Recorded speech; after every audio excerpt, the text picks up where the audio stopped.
monster. I'm your number one fan. Now clear your minds. Notice what scares you. It has from the very beginning. You know, it's Halloween. I guess everyone's entitled to one good scare, huh? Just been informed that zombies have entered the building. They're at the door. They're coming in.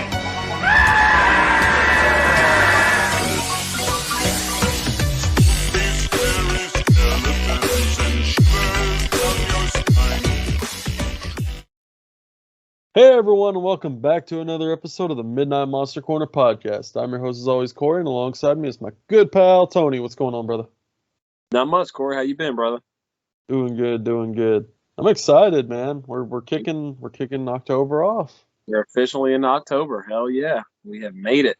Yes, this is awesome. Hell yeah, 6 days in, and it's feeling great. You're feeling the. The weather's starting to get nice, but I don't know. Just when October hits, man, that fall gets it gets in the air, and it overtakes you and stuff like that, and it's wonderful, man. It's the best time of year. Oh yeah, definitely. I can't say it enough. I love it. I love how it starts to cool down.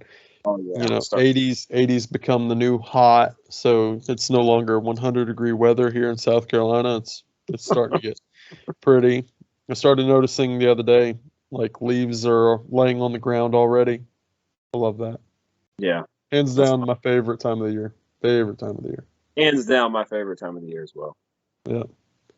It's just so perfect. I mean, atmosphere, Halloween, everything. Yep.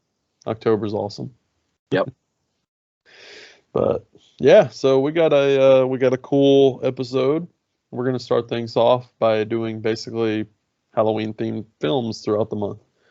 So that's our theme. So before we begin, I'd like to say head over to our Facebook group, join the discussion, and chime in on the suggestion episode. We've already got a lot of suggestions on there, a lot of interesting ones that I'm kind of hoping we pick because they look really good. But yeah, head over there and join the conversation. It is a closed group. We'll let you in. And yeah, pretty much just chime in and give your suggestion or share something. Yeah. Start a discussion, start a topic, and run with it. It's fun. We have a lot of fun in there. But with that, you ready to get down to it? I am. So Tony, what film are we covering today? We are covering 2016's The Barn. Yes, this movie is a little indie gem. I don't know if you remember there was a Indiegogo going on for it at the time. I can't remember. I don't think I was able to donate to it, but after it was released and stuff like that, and the original pressings of the Blu-rays and the DVDs came out, I snagged a copy because I was so excited for this movie. Just based on everything I saw from stills to just reading the plot synopsis, I was like, this movie sounds right up my alley. So as soon as I was able to pick up a copy, I snagged one to check it out, and because I love to support indie horror, man. Indie horror is where it's at. It's where the true creativity comes out. You're not stifled by studio interference and whatnot. It's truly like a filmmaker having its own voice and having his own ideas put into film and not having it compromised, which I appreciate. So like I said, me and you always champion indie horror, and like I said, this is a prime example of that. But this movie's great, dude. It's fun. It's well, I guess we can get into the kind of talk about the plot a little bit if you want to. Mm-hmm. Before I get a little too ahead of myself, I know I'm excited. Well, just to kind of piggyback a little bit off of what you said, I've said it time and time again, and I will always say it because, I mean, it is what it is. But, independent films, the reason why I love them so much is just because it's just that. It is fans made, it's horror films made for fans by fans. It's the best way to describe indie horror. And honestly, I cannot think of really any indie film that I haven't liked. Uh, they've pretty much all been pretty decent from the shorts up, and it's just for some reason, if like I was to go out to make a movie, I would feel the same way. I think that it would do really good because it's just that it's an indie film and it's going to be detailed very well because I'm a fan of the genre and I know what I would want to watch, So I think that any indie film director is going to do that, whether what more so that they're passionate about, whether it be horror or any other genre for that matter. Exactly. Yeah. You pick up So on the homages and everything that's included, and there's always some included, and mhm. I think it's just a neat little thing for fans to be like, oh, I recognize that. That's a good reference to this film, or that's a neat little nod to this film. It's Yeah. cool, like spot stuff like that, which we do normally do that a lot with when we're watching indie horror. So Mhm. But yeah. But yeah, sorry, I wanted to talk about that real quick. no, I'm glad But you yeah. brought that up because I feel exactly the same way. There's a lot of indie stuff I've seen and there's not a lot that I don't like. I mean, and you just feel like there's more of a. It's almost like you can just feel the love and the care that goes into these productions, and usually it's a small group, and it feels almost like a family, and it's very familiar and it's comfortable, and you can see that and you can feel that on screen. Mhm. The creativity is through the roof, especially when we talk about this movie. That's one of my favorite things about it is how creative and imaginative it is. Mhm. And we can get into that a little bit more here, but like I said, I keep jumping ahead, but I'm trying to stay a little structured today with this one. Oh, you're So, fine. You're fine. because I Oh. mean, this is one of those ones that's a little bit. We're doing a newer film. I mean, newer. It came out in 2016, so a lot of people haven't seen this yet. So I'm trying Mhm. hard not to really just jump into everything and kind of spoil a lot of things. So I'm gonna have to keep myself in check. But there's a lot of stuff I want to get into with this because Yeah. there's a lot of stuff going on. Well, with that, I mean, there is going to be spoilers, so just to let everyone know, we will probably spoil this film because it is that good, and you can't not just talk about certain scenes. So, Absolutely. Yeah. but yeah, Tony, you want to go forth with the brief synopsis of this film? Yeah, most definitely, man. So we follow our main character Sam. I think he's in high school. He's about to graduate. Hmm. He's got a best friend named Josh, and it's almost Halloween, and Sam is one of these guys that really takes Halloween seriously. And when I mean he takes it seriously, he goes all out. He decorates. He really gets into the lore and the the past of Halloween and what it stands for, and he likes scaring kids and stuff like that. He likes following. So what I like about Sam is he has a set of rules and he follows the rules for Halloween. And Yeah. if you're not following the rules, then you're gonna have your comeuppance. Not necessarily from him, but he feels like it's gonna come back and get you. So he's a stickler for following the rules. Um, so basically, he's got this haunted house set up at his house, and he's having, which I thought was funny that there's kids in there trick or treating, and it's not even Halloween yet. I made a note of that. I'm like, well, that's still kind of early for trick or treating, but I get it. They Yeah, wanted. it was like they were trick or treating on like a Saturday or like a Friday or something. It was like October 30th. Mhm. I so to kind of just before we get into the storyline of everything, a lot of times like even in our neighborhood, we'll ask the other neighbors like, all right, well this Saturday is actually October 30th. Are we gonna trick or treat on October 30th or 31st on Sunday? Yeah. So which we end up always just trick or treating on the 31st because that's the holiday, obviously. So Yeah. I just feel like, I don't know, personally, I feel weird trick or treating not on Halloween. So I thought that was pretty neat, and I wrote that down in my notes. It's like, oh, trick or treating a little ahead of time. Okay. But like I said, for the narrative and the plot, I get it. I understand what they were doing. So I was just like, oh, that's pretty cool. Um, But basically, he has a run-in with Linnea Quigley, who plays Mrs. Barnhart in this film, and she is. I didn't know if she was, because they kept saying she ran the church, but I don't know if she was like a pastor or something. Like I didn't know how that worked, because all they kept saying was she ran the church. They never called her like a pastor or anything like that. So, But I think she took over the church after Josh's dad passed away. Josh's dad was the priest so I or guess the she's pastor. the sermons and stuff now. I don't know Yeah. how that.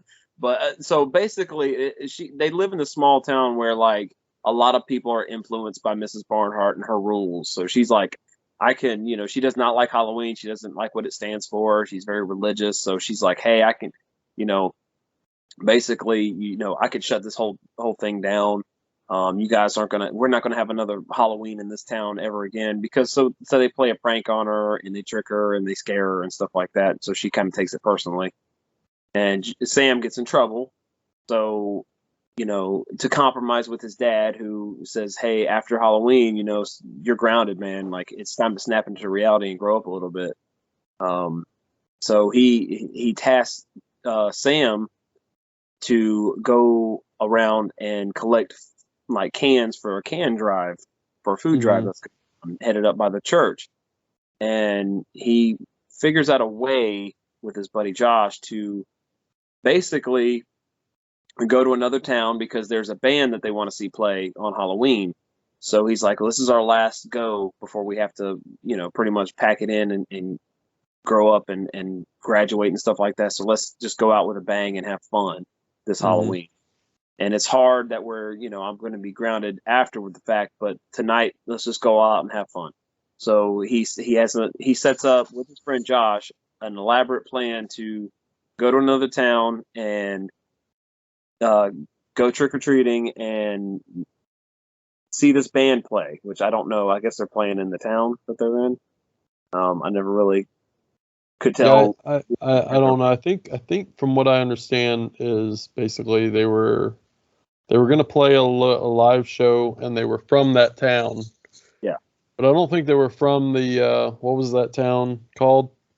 Weary Falls, I think. Weary Falls, yeah. I think that was probably a small town before you got to the other town. Right. But they never really said where they actually came from. It was just through dialogue they said that the band was playing live from their local hometown or whatever. Yeah. So I guess we can assume that it's probably Weary Falls that they're playing. Or a town close to, because I think they said when they're there and they're trick-or-treating, like, hey, we got to get on the road and hit up. So I guess it wasn't Weary Falls. They were just the town that they were in to trick-or-treat before they went to the show. Okay. So the town that they were going to go to wasn't very far away.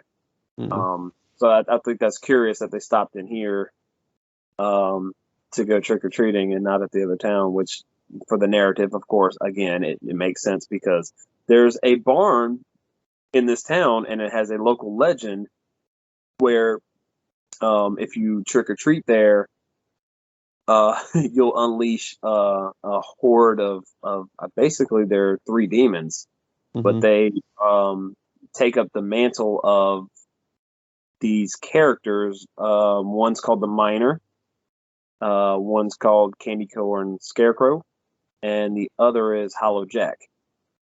So these are the three villains that we follow in the movie, and Josh and his gang they're sitting outside the barn. They're like, "Oh, this is cool. This is a neat little barn," and they're like, "We can, hang out here and party a little bit before we go do our, our thing." So they go there and they knock on the barn, and that's what sets everything in motion. Yeah. Well, you know what's funny about that? I actually made a note of it. I knowing how superstitious, I guess. I don't know if you would call it superstitious, but the way Sam is about Halloween, and given the fact that he knows about the local legend, because he's talked about it, he even decorated his garage to be around that local legend and everything, and they're gonna just form a campfire outside of the barn in which this does occur. Yeah. Yeah, it's like I said, it's a little contrived, but for the story and stuff like that, it works. Yeah, I mean, it works. Yeah. I think the reason he did that and everything, he was kind of going into peer pressure. He had all his friends there. They were all daring him. They're like, "Oh, you take this Halloween shit real seriously, man. I bet you can't go to the barn and knock and break your well, not break your rule, but pretty much like start out like, be the catalyst for something possibly happening." And he had his crush there, this girl that he really liked named Michelle, who, him and her, like, they like each other, but they're very shy and they won't tell each other that they like each other. So he's kind of trying to impress her a little bit too and impress his friends. So I get it. I see why he did it. It's not a surprise to me. But to get the plot and the narrative rolling, like, he does that, and then I know this was a long plot synopsis. I didn't mean for it to be that long, but yeah, man, this flick right here is so creative, dude. There's so much love and heart put into this film through every shot, every frame. It's like, man, you could tell that. So our director's name is Justin Seaman, and he is just a huge fan of, like, Halloween and horror, and you can tell he takes it and he almost lovingly showcases the holiday, kind of like what Michael Dougherty did with Trick or Treat. This is about the same one, more of an indie scale, but you kind of have the same feel. Like, there's so much Halloween, there's trick or treating going on. It's fall, you can tell. There's a cornfield, which I love. I love the scenes in the cornfield. It was so cool. Dig on that shit, man. Matter of fact, on my notes, I said I wish this would have played out a little bit longer. There was a chase in the cornfield, and I was like, man, if this could have gone on a little bit longer, that would have been fantastic, because I couldn't get enough of it.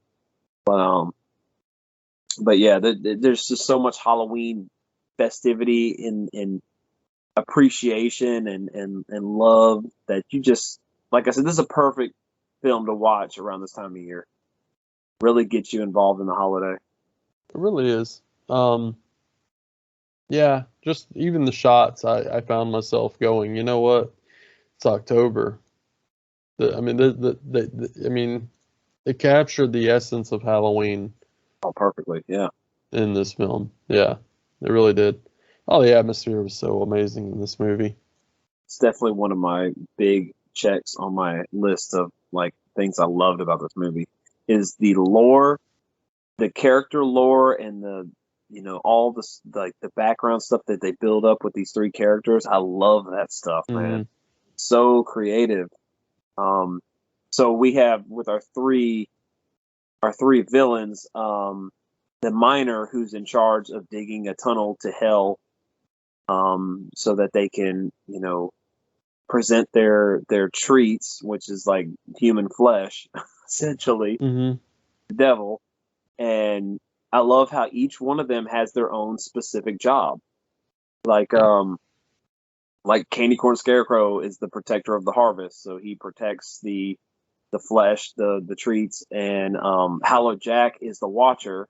So all the pumpkins around town and in the patch, like, he can see everything through his jack-o'-lanterns, which I thought was really neat. Thought that was so cool. He can even become his jack-o'-lanterns. He can even become his jack-o'-lanterns, correct. I thought that was really creative and really, really unique. Yeah. Oh, man. All right, so let's get this out of the way. Out of the three, who's your favorite? That's tough, man. I honestly like Candy Corn Scarecrow. I think he's really cool. Really? Because I love how he's got a zipper, and then he opens the zipper and he's got candy corn teeth. I dig that. That's pretty dope. Yeah. Then he takes a bite out of somebody's neck with the teeth. It's pretty cool. The gore's pretty cool too, man. The practical effects are pretty neat. Yeah, the gore's amazing.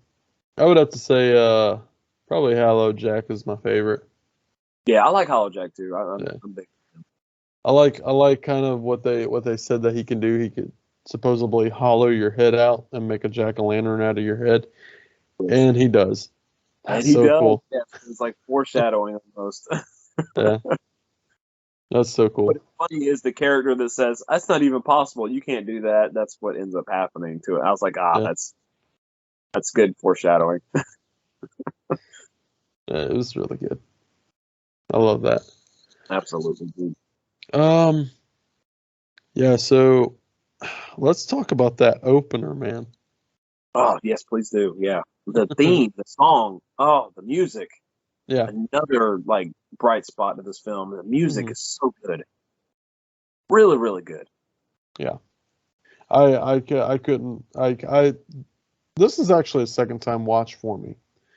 The first time I watched it, I instantly fell in love with this movie. But the thing is like I never paid attention to the theme music. So when I sat down and I listened to the score this time, I was like blown away. I was like, wow, this score is really good. It's really good. Really well composed. I completely agree. Yeah. I loved everything about it. But yeah, the opening scene though, you just know what kind of movie you're in for right away. You know, with the two children, that whole sequence that goes down.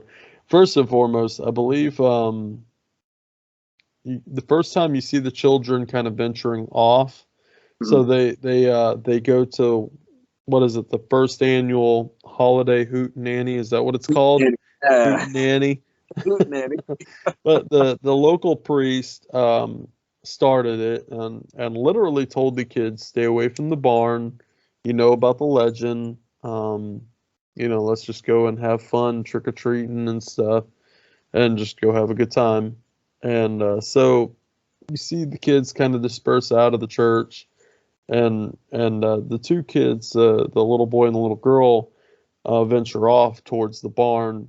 And as they're skipping along, I really love that shot. That shot where it's like black, there's silhouettes of a tree, the moon is right there. Okay. Yeah. What is that a reference to?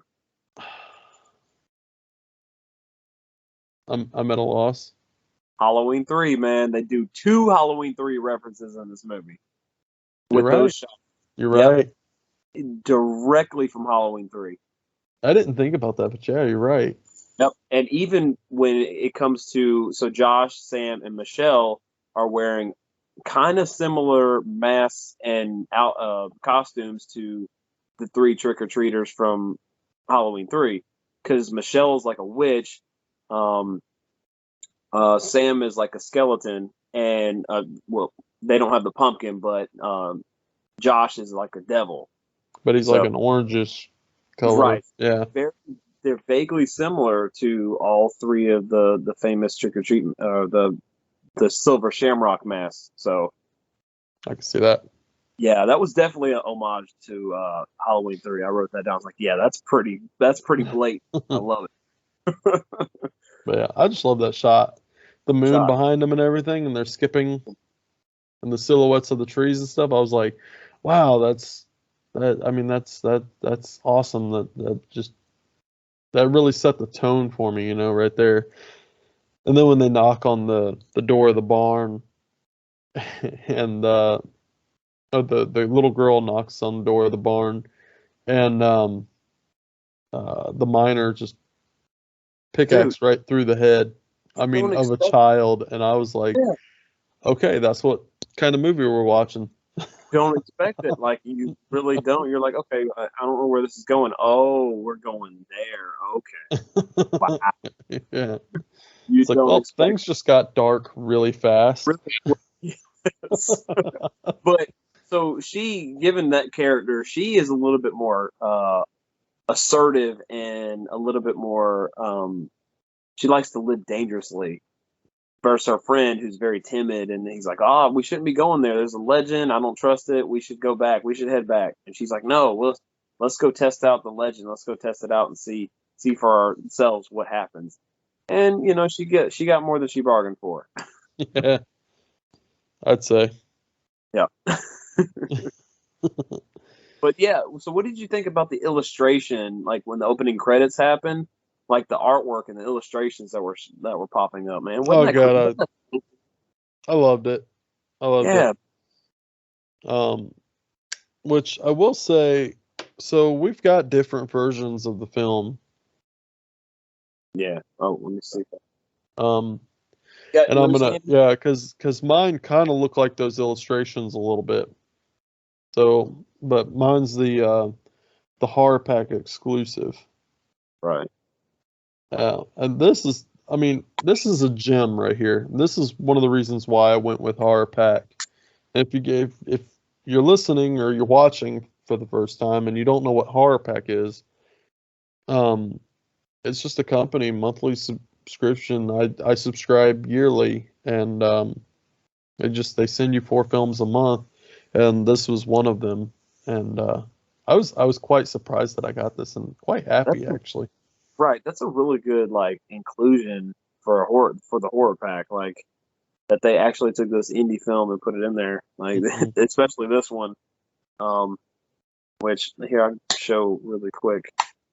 This is I think I ordered this straight from Scream Team Releasing, and hopefully there's no real bad glare here, but you can kind of tell there's the Miner, Hollow Jack right there, and Candy Corn Scarecrow right there, so you can kind of get a glimpse into what the. But this is another great addition, man. It's so much. There's over 90 minutes of bonus features on this disc, so there's a lot of special features on here. Yeah, mine's got a full documentary and behind the scenes. This is really cool, dude. Yeah, I would push Scream Team Releasing in general. If you guys check out their website and stuff like that, they got a lot of really good indie horror on there to check out. I know they got like a Thanksgiving horror film that I'm thinking about picking up soon to watch around Thanksgiving. Because let's face it, there's not enough Thanksgiving horror. Thanksgiving. Thanksgiving. Oh, and Blood Rage, which is probably one of my favorites of all time. Yeah. But yeah, we're not there yet. I'm sorry, I'm jumping the gun talking about Thanksgiving. This is Halloween we're talking here. So, yeah, the opening, like everything about the opening in this movie is brilliant. I loved it. Absolutely. Yeah. From the theme, the song, the illustrations, and the opening credits. It's just it gets you hooked and ready to go, man. Mm-hmm. Jump. So I can appreciate that they did that. Yeah. Yeah, I like the illustration though that you were asking me. The illustration's awesome. Everything about that whole opener, like you said, just really cool. Really cool. So what did you think of? It was interesting seeing Linnea Quigley do a cameo, and she doesn't get topless. It's amazing. She didn't get naked. This is weird. No, she stayed fully clothed, and she was clothed like she had she looked very conservative. Let's just say that because she's like the head of a church, and she runs the church, so she's very conservative. Even the head of a church has a dark side. She's very button up, and she's very proper, and it's cool seeing her take on a role like that, which she doesn't normally do. I thought that. I mean, that's probably what appealed her to this role and why she wanted to do it so bad, because she's like, oh, this is different. I normally don't play this kind of character. So honestly, I had forgotten that Linnea Quigley was in this movie, and I was watching it, and I seen her, and I was like, oh shit, that's right. Well, she doesn't look like her normal self in this movie. Yeah, and her cameo, to be fair, is fairly quick. I mean, she's only in it for a couple minutes. So. Yeah, which kind of blows because I would kind of want her in this film a little bit longer. Right. Well, I would hope she would appear. If they're going to do the sequel, I would hope that she would appear in the sequel. Do like maybe have a little bit more screen time. Is there talk about a sequel? There has been, yeah. There has been talk for a while about a sequel, and I think Justin has said that he's very interested in doing it, and they haven't already started doing it. So, yeah, I'm definitely keeping my eyes peeled for that. The minute it happens, I want to pick it up and watch it because I want to see more of this story continue. Yeah. Oh, sorry. Yeah, it can't just end right there. Well, I mean, again, getting ahead of ourselves here, but I mean, we jump around a lot. That's kind of what we do. We're doing a general discussion and stuff like that, so we're all over the place. But yeah, they definitely set it up to where this is setting up for a sequel. Let's just say that. Mm-hmm. Definitely. Yeah, I actually got my notes right here. The score was amazing. I loved it, dude. Yeah, I I like how so okay, so the scene where um pretty much they knock at the door and they say trick or treat 3 times and the door opens and they all go in. And it's like right there could have really just been the end of the movie, but I don't know, it was weird. Like it wasn't, you know? Mhm. Uh, but I love the fact that like Russell kind of stayed behind to check out the barn, and it's like, okay, so here's the thing. I'm kind of a realist when it comes to this. So okay, so you knocked at the door. There's a local legend that you've known about all your life. You knocked at the door, and the door opened on its own, and you're gonna stay behind to check it out. Yeah. Well, you noticed the remark he said, "I'm gonna stay back and veg." So he's gonna get high. He just wanted to get high in the barn, I guess. That's what that was his thing. Okay. I just like how he's poking around and he's like he thought Sam was behind him and he's like, "Yo, I just found a fucking head." His character was fun. He did have a lot of funny lines. Like Yeah. to be honest with you, like there was a lot of funny shit he was saying. Especially at the campfire scene when he's kind of like showing off and stuff like that. You know, he's great. Like, dude, this legend is bogus. Fucking love that line. Just the way it's not even the line, it's just the way he delivers the line. I don't know, it was funny. Yeah. I liked meeting him early on in the was it the skating ring Yeah, they or worked whatever. yeah. I forget what it was called. But as Sam and Josh walk away from him in the skating ring, he's like, "Make sure thanks for visiting Skating Wheels or something like that." It's skating wheels. Yeah, it was called Skating Wheels or something. And it was a quick line real fast from him, and it was hilarious. Yeah. It was really just didn't really need to be there, and he just added it or something. It's Probably. hilarious. Um, I like so pretty much so he meets his demise with the miner. He's technically out of the friends, he's the first victim. Um, and then pretty much they all kind of just separate, you know. Uh, Sam, Josh, and Michelle, they go into the small town to trick or treat.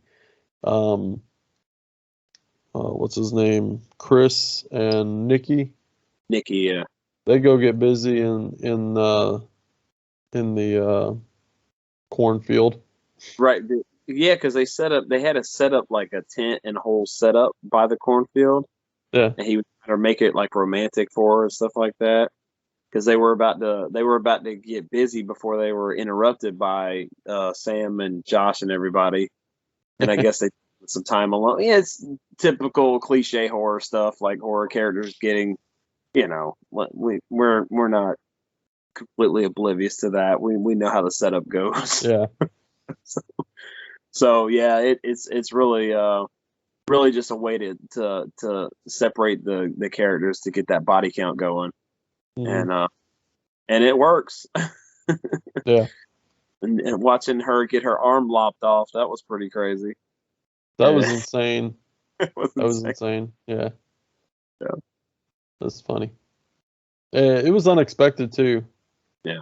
Wasn't she holding like a boombox or something? Well, yeah, because they had Yeah. the music playing, yeah, from the boombox. And then I guess when it fell, her hand slapped it and it started playing loud music again. But basically, her and Chris, they did the do in Mhm. in the field or in the yeah, I guess you would say field. Um, but then they think that Russell is watching them again. So he goes to chase Russell and chases him back to the barn. Now, I love this whole scene right here. So he goes into the barn and he walks in, and the first person he sees is the miner, like grinding something up, right? He Yeah. walks up and he's like, "Whoa, you're not Russell." Wouldn't you be like, "Fuck that, I'm out," Yeah, I'm out of right? here. So then he looks over and he sees Russell's like headset laying on the ground, all bloody, and he was like, "Hey, I'm looking for the guy that was wearing those." And the miner is just steady grinding something up, not paying him any attention. And then he looks over and sees a bucket of blood, and he's like, "What the fuck is that?" And he digs both of his hands in and pulls out a handful of blood. And he's like, "What the hell?" And then he moves the curtain, and that's when he sees Russell's head. Yeah. And Took him a then, while. It took him a yeah, and while, then the but miner just like turns to him and starts eating flesh in front of him, and then goes after him. And it's yeah, like, really? Yeah, just found it very funny. I I'm thought, really, yeah, it was. Yeah, it took like I said, it took him a while. I don't know, it's cliche characters, but it's funny. I think Justin was toying with the idea that some of these guys were cliched, and he was going to take advantage of that and kind of showcase it a little bit. But it's just funny that all those little things, and he didn't catch on sooner. yeah, It's so funny. it's like if if I knew the legend and some weird shit was going down, and I seen a guy looking like a miner Yeah, standing right there, I would have got the fuck out of there. yeah. I don't play around with that shit. What did you think about the filter that this was shot? Like it had like a hazy feel to the movie that made it look more dated, and I love that. It made it a really nice touch, especially for a film that took place in the 80s, you know? More specifically, the late '80s, so like Yeah. 80, 89, like that time frame. So Hmm. yeah, it definitely felt like the clothes the characters are wearing. The attention to detail was pretty good for this little indie flick. It was very very impressive. Yeah. Um, I will say, though, that, you know, like you were saying, the filter was really amazing the way that they captured it. It felt like they were shooting with an old camera. Um, it was almost very grindhouse like feel because I don't know if you noticed, but there was a couple scenes where like you could see the cigarette burn pop yeah, up in the corner. all that stuff, dude. Yep. I was like, I mean, that's just detail. That's detail. And again, it goes back to what I'm saying, you know, what I said before. These indie directors, I mean, they're fans of the genre. They're fans of the film, you know. They're going to make a movie based upon their vision. Yeah, Yeah. So absolutely, man. Yeah, I like it was really the awesome. hazy look, the hazy, like not grainy, but like hazy, like a thick cloud of like atmosphere and almost like that, when we talk about coastal horror, kind of that feel, like it Yeah. has that feel, which I Yeah, love. almost kind of like a dead and buried feel. Yes, there you go. That's the Yeah. movie more specifically I was going to reference. Yeah, Dead and Buried. Yeah. It very very much felt that way.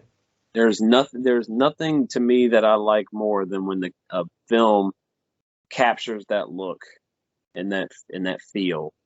Yeah. And this film does it great, dude. Yeah, definitely. And like I said, I know that's filter and stuff like that, but when you use it correctly, it shows and it Hmm. shows. So kudos to Justin and crew for doing that. Yeah. I think it would have felt like a different movie if they had done it otherwise, you Yeah, know. if it was clean and oh man, if this movie was shot on like, I mean, if it was really really clean and really really like polished and stylish, I don't know, man, it wouldn't have been as effective. So I'm Hmm. glad that Yeah. keep it true to the late. Especially, you know, because and what I said about the grindhouse feel, a lot of the gore and stuff kind of feels like it's very grindhouse, you know, type. You know, like the scene with Nikki where she gets her arm cut off and just the spurting happens. And I think there's another shot where it's towards the end of the film, but a demon gets his head cut off with a shovel. Gore, man. And to add injury to insult, you just see like a whole bunch of blood just come flying out of the body towards the head and everything. And so again, like the blood spurting, stuff like that, it just really felt like it was a very Grindhouse type. You could definitely tell that it was highly influenced by Grindhouse type films. Well, this is a really out there reference, but I just got through. I love watching this movie. I watched Burial Ground, and that Mhm. whole sequence kind of reminded me of Burial Ground when that head chop happens and it's slow mo and you get the gore and the sound and oh man, it gave me that feel like Burial Ground did. And I know that's a hell of a weird reference, and I know it's probably like, who knows though, maybe it was, I don't know, but I think I might be stretching there. But for me, it just, for some reason I equated it to that when I saw it, Mhm. because I literally just watched the movie a couple of days before watching the barn, so I just kind of thought, it just popped right in my head. I'm like, oh, reminded me of Burial Ground. Right Those on. like dirty zombies, but the gore is just so good. Mhm. I love those dusty zombies. Oh yeah, the crustiest, dusty zombies in cinema history. Yeah. Oh man. So pretty much the gang kind of, so they're all separated at this point. The gang. They're pretty much all separated, and so you got your three. So Chris runs off into the town trying to warn everyone that the legend is real, the demons are coming. Um, and they pretty much all find themselves at the holiday hootenanny, Harvest Hootenanny, yeah. harvest Wait, hootenanny. I have to say, there's something about these like rockabilly bands playing at a Halloween party in movies that I fucking love. Dude, they were awesome. They are, dude. I don't know what it is about these, more specifically these rockabilly kind of throwback bands that play at these Halloween parties and movies. Halloween 2 is a perfect example of that. They did it so good in that. I loved it. There's another movie called The Demon's Rook that's got the same kind of thing where this band's playing during this like costume party and stuff like that. Hmm. I don't know what it is, but every time that happens, and it's got to be like a rockabilly kind of band, it just floors me, man. I love it. I love Hmm. the use the songs. The I don't know, dude. It's just something about it. It fits for like a small town kind of like party going on, like a hootenanny going on. Hmm. It fits so well. Yeah, I love it. Yep. I was digging the Yeah, band. their sound was amazing. I actually found myself wondering if that was a real band or not. Sure, yeah, I'm sure it was. But yeah. But that whole scene was crazy. Yeah. You don't expect that much gore and carnage to happen, but there's a lot of people that get slaughtered. It There's a almost seems like the whole town just got slaughtered in there. Yeah. But what I love is they showcase these individual kills and they're so creative because they're so unique. They're so different than the other one. Like it's just like, oh, it would be boring if it was just like any other film with no heart and this just no soul would just be, it'd be like these killers just slashing people and just stabbing or slashing, stabbing or no, there's so many different inventive deaths in the slaughter sequence that it's just like, wow. One of my favorites is the dude bobbing for apples, and he gets like the apple ripped out of his mouth, and his teeth come off with the apple, and then I think it was Candy Corn Scarecrow. He shoves his head back into the pail with the apples in it, and you just Yeah, see the shoot out and stuff like. yeah, It's so creative, man. yeah. That was a cool kill. I love it, man. Little like small like set pieces and stuff. It's just Yeah, brilliant. that was probably the most memorable, I think, in the whole sequence. Yeah. Was when And the that's guy saying gets a lot. his, That's saying a lot too, because there's a lot of memorable deaths in that sequence yeah, for sure. I like the fact that the kind of the old man, you learn that. So there's this guy in the town that everyone thinks he's just crazy because he's going around smashing everyone's pumpkins, but he knows the legend because he was the little boy in the intro scene. So he's seen these demons firsthand and what they can do. So he goes around smashing the pumpkins because he knows that wherever the pumpkins are, they can see you. So he smashes them. And I just like the fact that he kind of sacrifices himself. I kind of wish that he had survived that, you know? But He was cool. yeah. I just like the fact that they all ganged up on him and got him.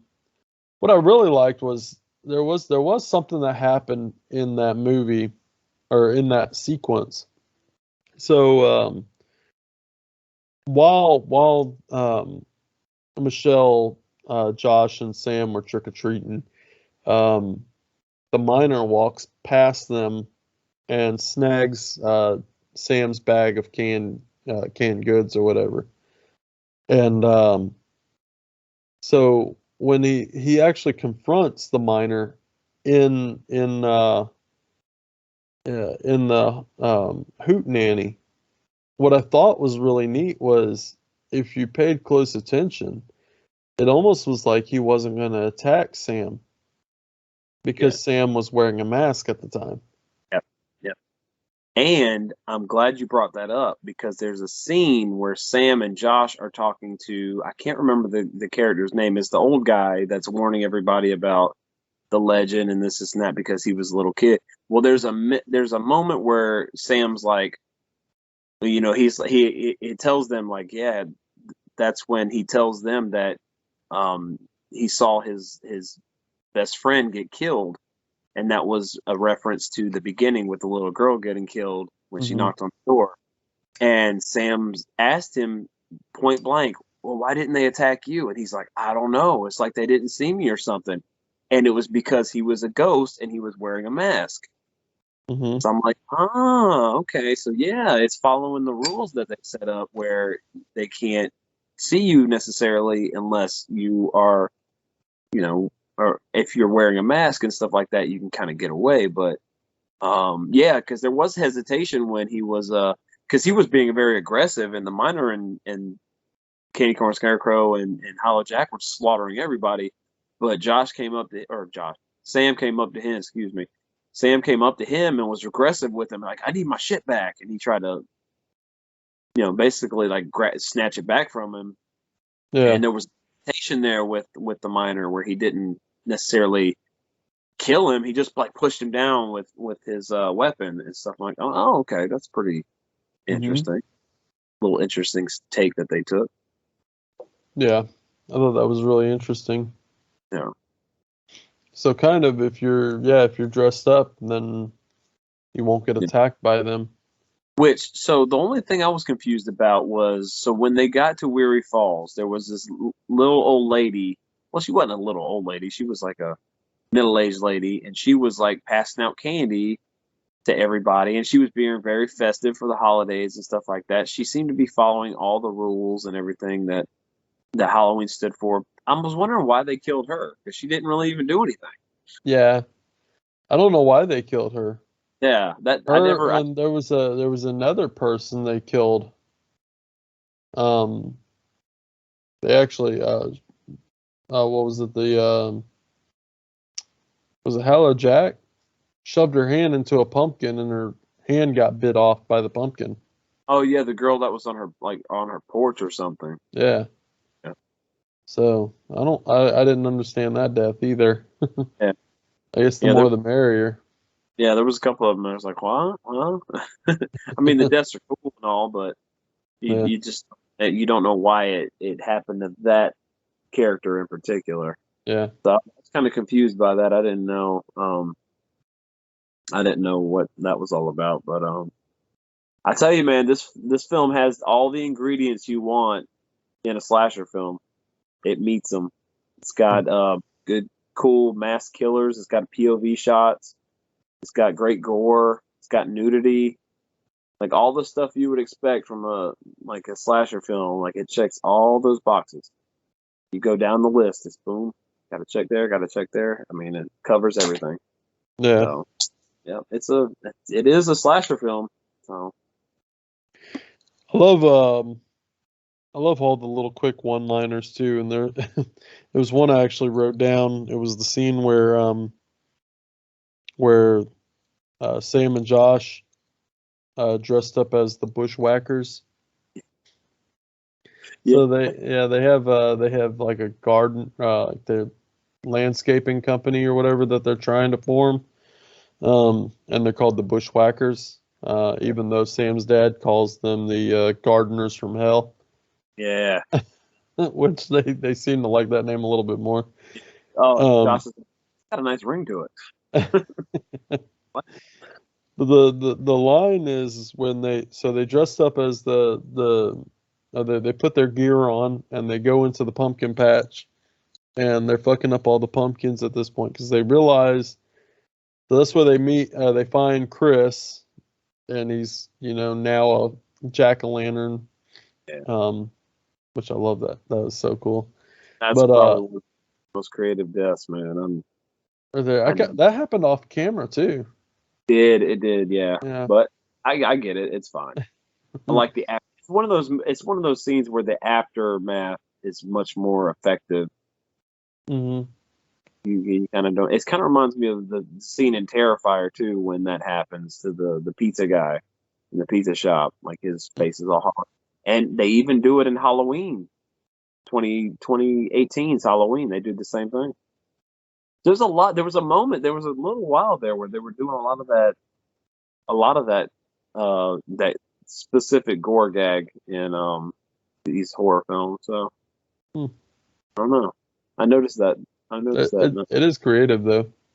I've seen that. I've seen that. That's cool. Yeah, very creative. Absolutely. Yeah.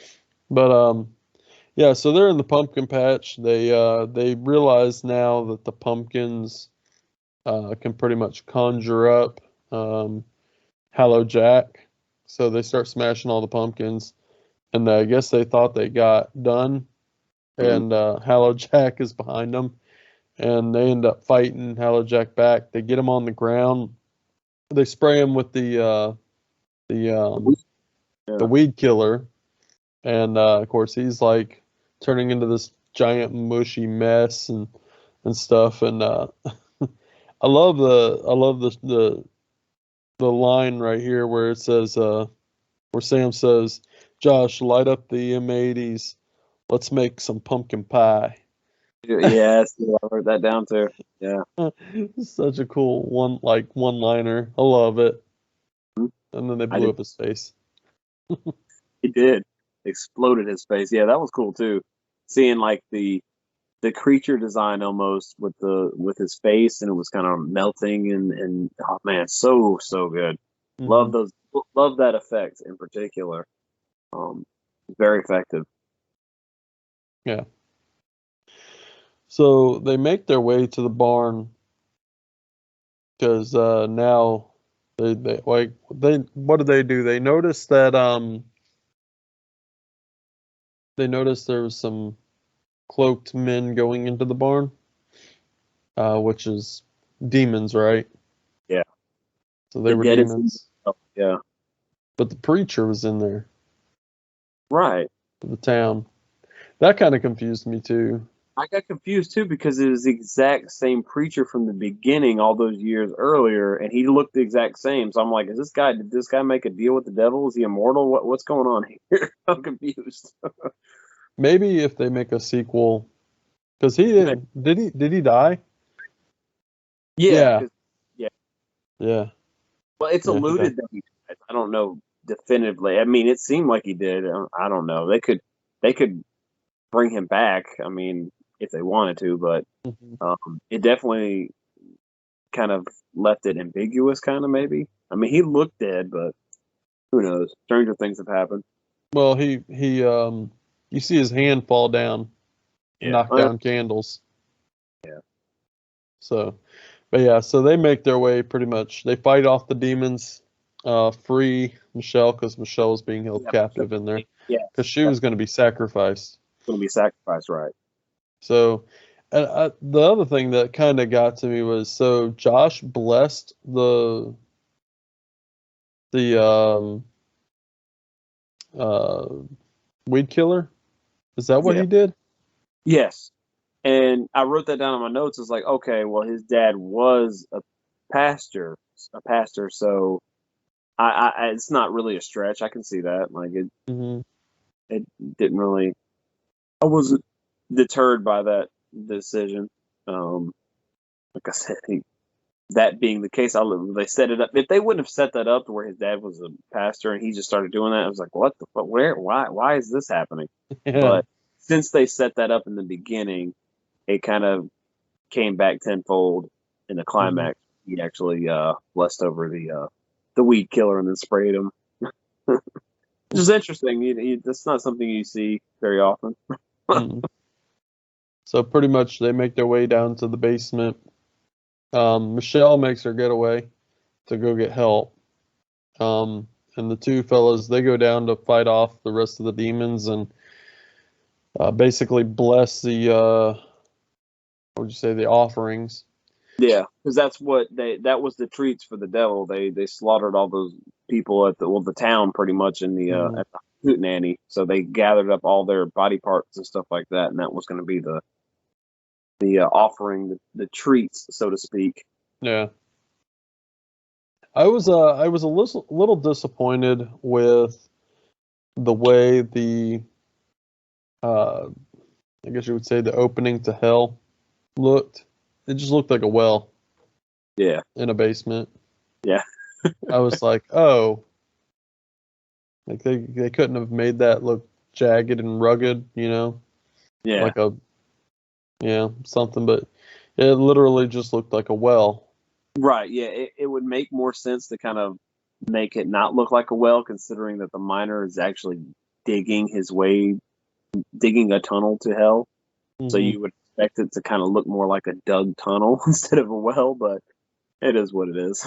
Yeah, yeah, and yeah, pretty much they got locked down in the basement, and this is so yeah. I'm kind of hoping for a sequel because they locked down in the basement. The barn is now on fire, and pretty much by the end of the film, you see.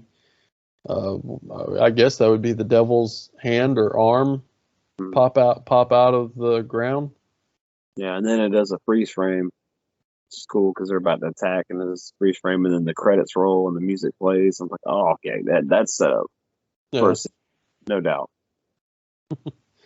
I'm hoping for a sequel because yeah, just left like that. I'm hoping for a lot more. Well, I heard the title. It's the Barn 2. I can't remember offhand exactly what it was, but they had a title and everything. Um, so I don't know if it's in pre-production or what. If it's almost finished, if it's almost ready to get put out. Um, I should have done a little bit more research on it and see. But I really want to get into some of these features on here and look at like the behind the scenes. Like interviews maybe. Like I really want to watch this movie, and I think I'm going to do this next time. I want to watch this movie with the commentary on to kind of hear Justin like talk about this and that, like what went into the production, what he was thinking with his homages that he was making in this. Hmm. Um, just I would really love to get his take because you could tell this dude is a massive fan of horror, and he is too. Because I've seen him at a convention one time, and it's so cool. Like he had his wife, and they just had like a baby, so he had his baby there, and he was so proud, like a proud dad. He's just is soaking it up, man. He's got his movie out. He just had a kid, like he's just living the life, man. You could tell this dude was super happy, super eager to meet everybody. Just couldn't be him and his wife both like could not be nicer. Yeah, He enjoyed my visit with them and just kind of talking to them a little bit. But unfortunately, I didn't get to talk to him too much. But it was really cool seeing him. You can just tell this guy's very genuine and he has a love for the genre and he has respect for it. And he's not gonna he's not gonna sell himself out to be anything he's not. He wants to be in this genre because he appreciates it so much, and that's why I'm hoping for a sequel because I want to see more from this guy. I really do. Mm, Very talented. yeah, I couldn't agree more. I'm hoping to see a lot more films from this guy. Yeah, there's a couple indie guys that I just it pains me to say that they made this really great film and then they just kind of disappeared. Yeah. Like, don't know what they're doing now. There's no information on them, and I'm wanting to see if they have anything coming out because the guy that Justin Russell, another Justin, who directed The Sleeper, which is one of my favorite little indie slasher films that come out in the last decade. He directed The Sleeper and then kind of just disappeared. I don't know. You don't hear anything from him anymore. He hasn't had any projects out that I know of. And it's just like, man, I just hate seeing that. I want him to kind of keep tidal wave of of a scenario where they're on a high, and I wanted to keep going while they're on top of their game. But unfortunately, we're losing out on some years and stuff like that. We're possibly losing out on some quality horror films from them at the same time. So it's unfortunate. But with as far as this Justin's concerned, I think his future is really bright, and I think the sky's the limit for this guy. Yeah, I couldn't agree more. Yeah, and that, like you said, I wish there was more from some of the other ones that have kind of just faded out, and it sucks that they've faded out because some of them are really good. Like you said, really good directors and stuff. You got like Matt Farnsworth with The Orphan Killer. Still hoping for the day that I see Orphan Killer 2. I know that was in production at one point in time, and then just never heard anything about it.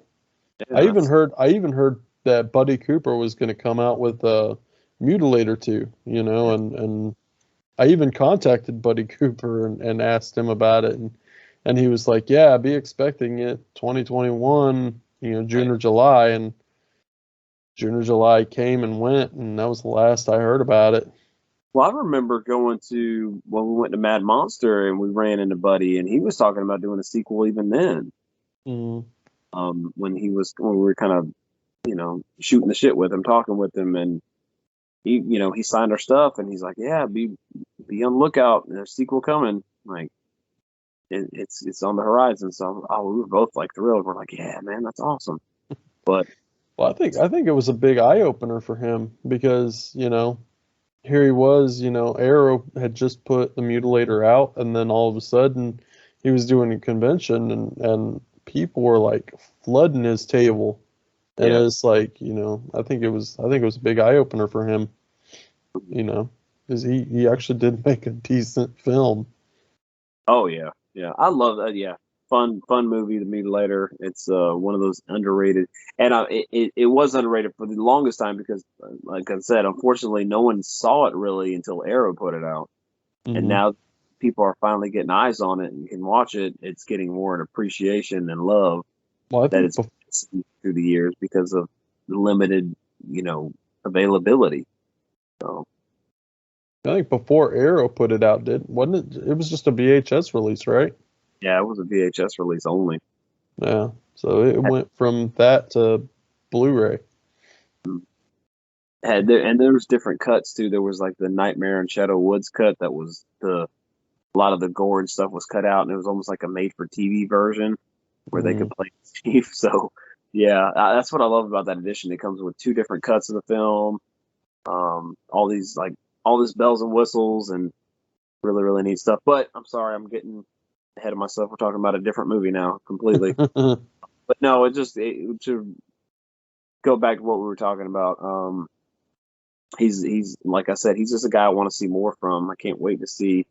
Hopefully, no hangups happen, but to see a Barn 2 would be killer. I know I read where the majority of the cast that survived were completely on board with coming back and doing the sequel. That's cool.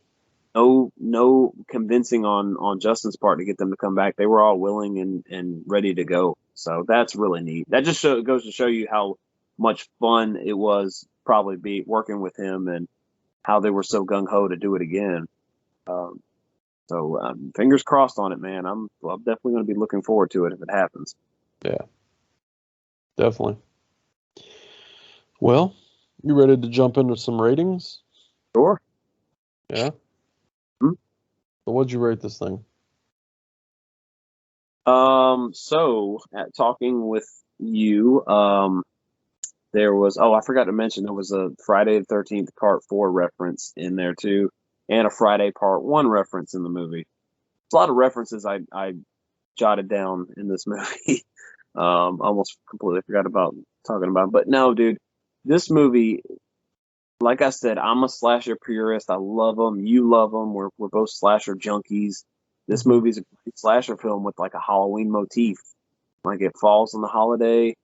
You feel the lore. You feel the fall in this town that they're in. It's so well done, man. And like I said, it's almost like an indie trick or treat, but not following the anthology structure, if that makes any sense. It really has the same, like you can tell that the director is a fan of not just the genre, but the holiday of Halloween. He wants to showcase every way he can. There is like, and I don't harp on indie actors and stuff very much, but with our lead Sam, I did find him very wooden at times. Not very much emotion coming out of him. Almost reminded me like of Stephen Lack from Scanners, kind of. He was very just dry and just kind of, I don't know. I guess dry. I see what you're saying. His Yeah. acting skills were maybe rookie at best. Yeah. I mean, like I said, not No, not narking him, or anything. That's just what I noticed, what I saw. Like I think Josh was the better of the two. I think his acting was a lot better. He was more authentic and believable to me. That's kind of one of the things is like Sam, you have to believe him because he's trying to build up this lore and this legend, and you have to admit some sort of emotion, and he was kind of like stiff with a lot of his scenes and stuff like that. But Josh, on the other hand, was very, very believable. And like maybe if they switched the two, like if the actor that played Josh had the Sam role and vice versa, maybe that would have worked better, honestly. Because you did get a little bit more emotion out of Josh.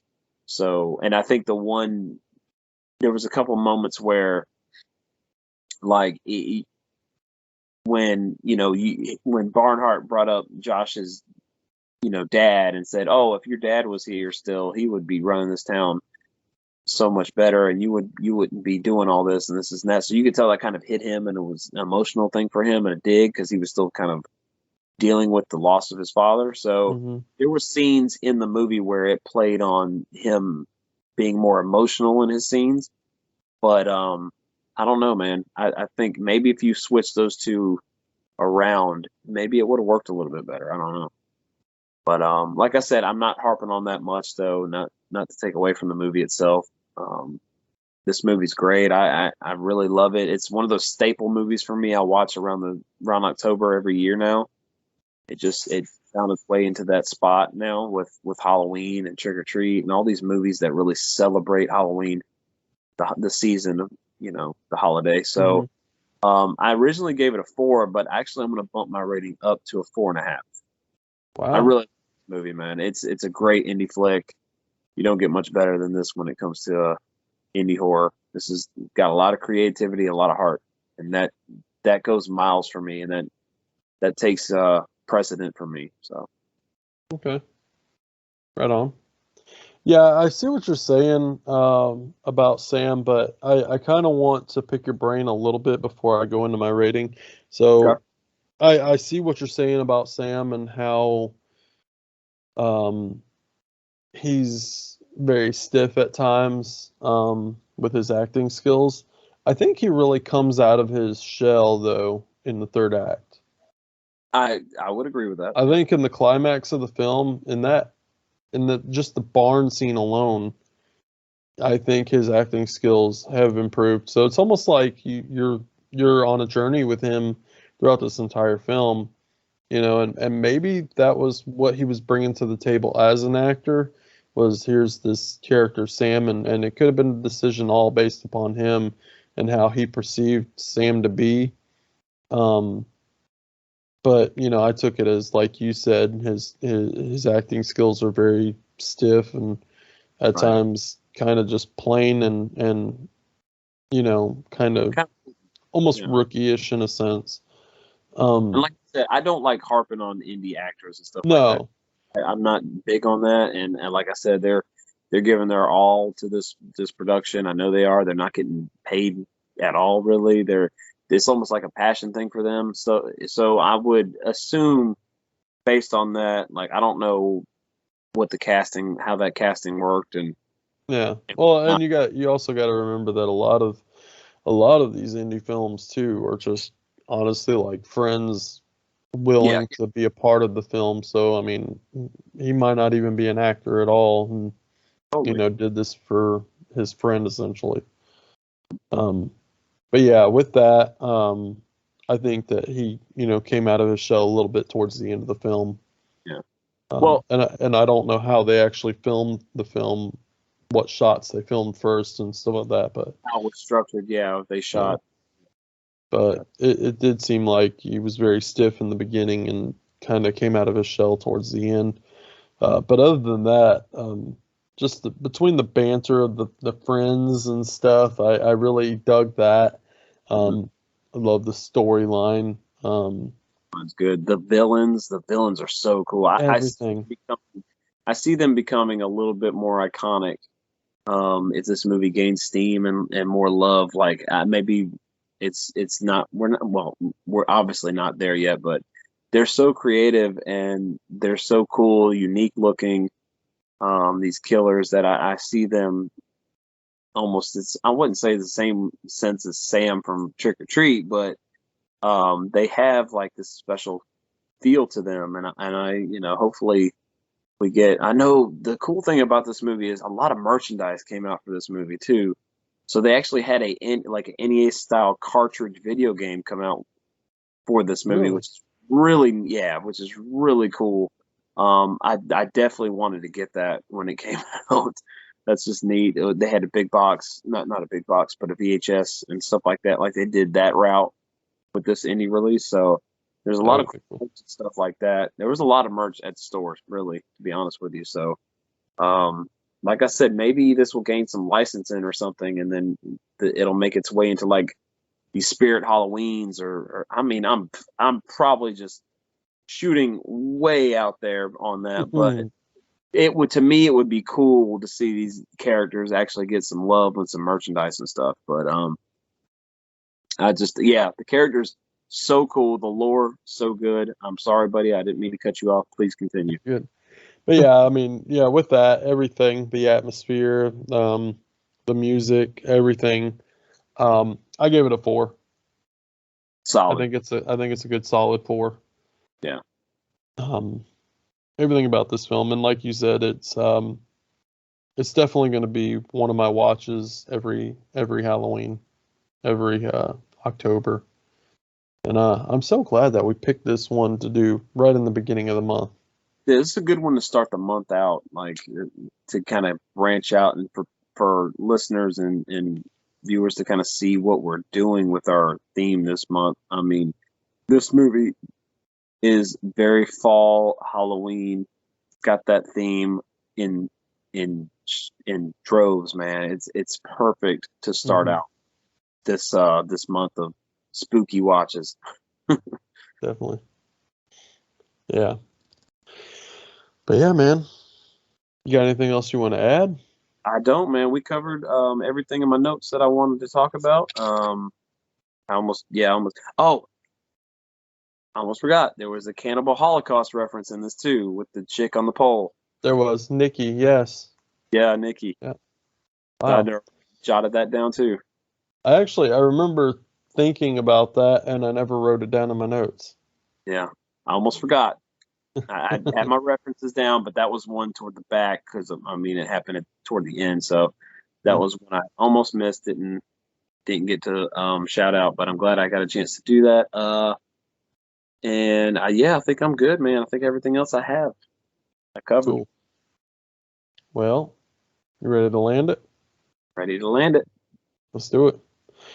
Well, folks, we appreciate you watching our review for The Barn, and honestly, I didn't do my checks to see where you could possibly watch this film. I don't know if it's I know it's definitely not on Tubi. I don't know where else you could possibly find this other than just going out and buying a hard copy, which you won't regret it. It's such a good film. And it's perfect for, like we've said before, the Halloween atmosphere. It's perfect for it. But folks, don't forget to like, share, subscribe, and head on over to our Facebook group where we are very active, and leave a suggestion on the suggestion comments, and hopefully your suggestion will get picked. But with that, Tony, you got anything? I don't, man. Like I said, just to reiterate what you said, head on over to the Facebook group. Like I said, we're very active in the Facebook group. We'd like to message everybody and have a discussion and just talk about different topics. Post some funny, like, horror related memes and whatnot. Just have a good time, man. It's all about fun and chill, and the chill atmosphere in the group. And I think everybody in that group lives that. So it's very fun to be a part of. Definitely. Well, couldn't have said it better myself. So with that, later, guys. Later.